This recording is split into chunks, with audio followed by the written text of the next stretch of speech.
Hi everyone, and welcome to a new iProcess webcast. My name is Roxana, and today I want to share with you my top 5 takeaways from my last ASPICE 4.0 assessment.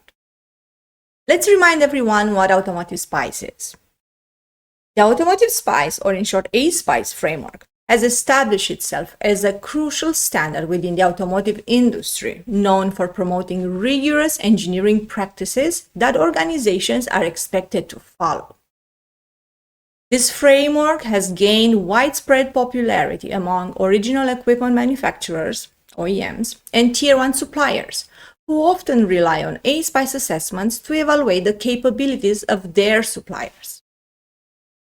Since the release of ASPICE 4.0 in late 2023, the automotive industry has been undergoing a period of transition. Fast forward to September 2025, many organizations are still gearing up for their first ASPICE 4.0 assessment, making a critical milestone in their journey towards full compliance with the new model.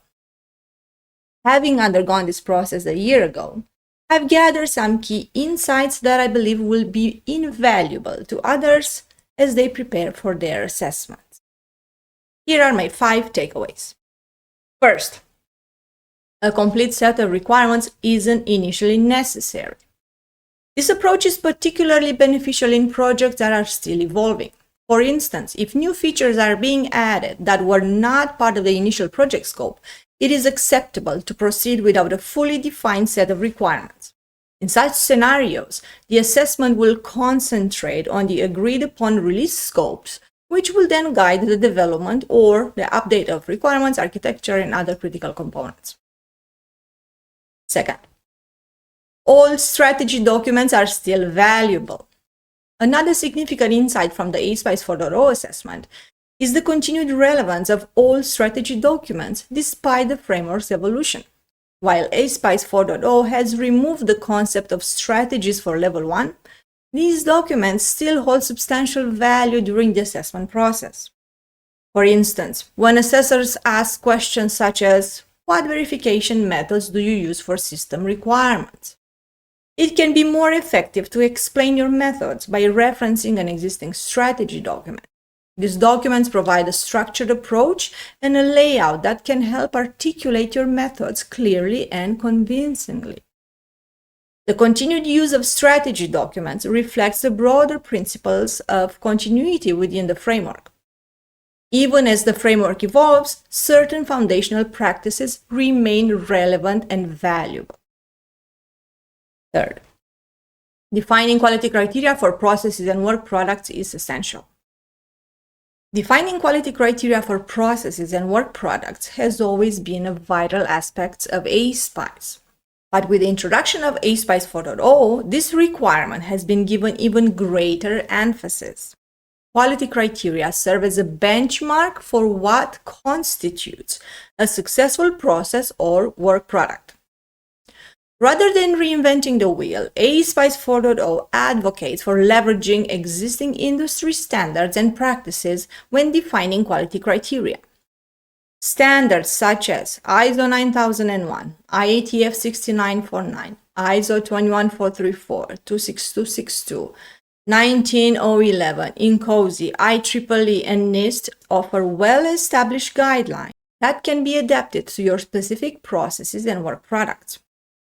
By using these standards as a foundation, you can create quality criteria that are both rigorous and relevant, ensuring that your processes meet the high expectations set by ASPICE 4.0.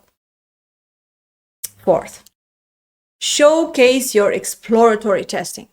Exploratory testing has long been a valuable tool in the development process, and ASPICE 4.0 has recognized its importance by removing penalties for verification processes that cover more than just their direct inputs, such as requirements-based or interface tests.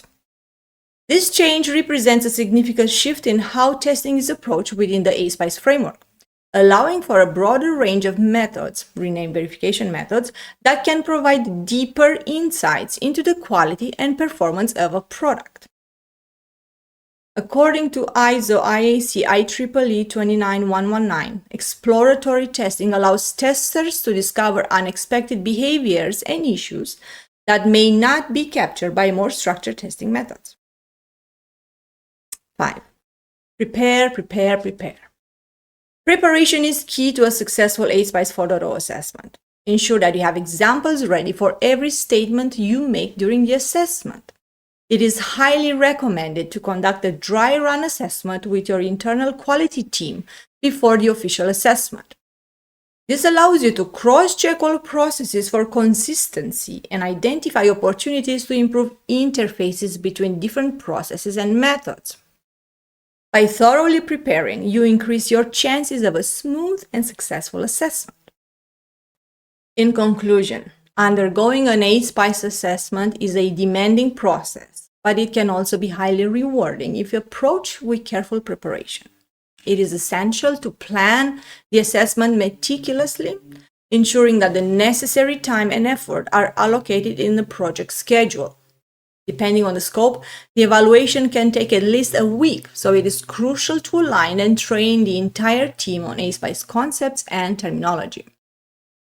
Remember that the assessment results are typically valid for 1 year, so a successful assessment can set the stage for continued success and improvement within your organization. iProcess offers consulting, training, and coaching in automotive product development. We will not only tell you what you did wrong, but help fix it.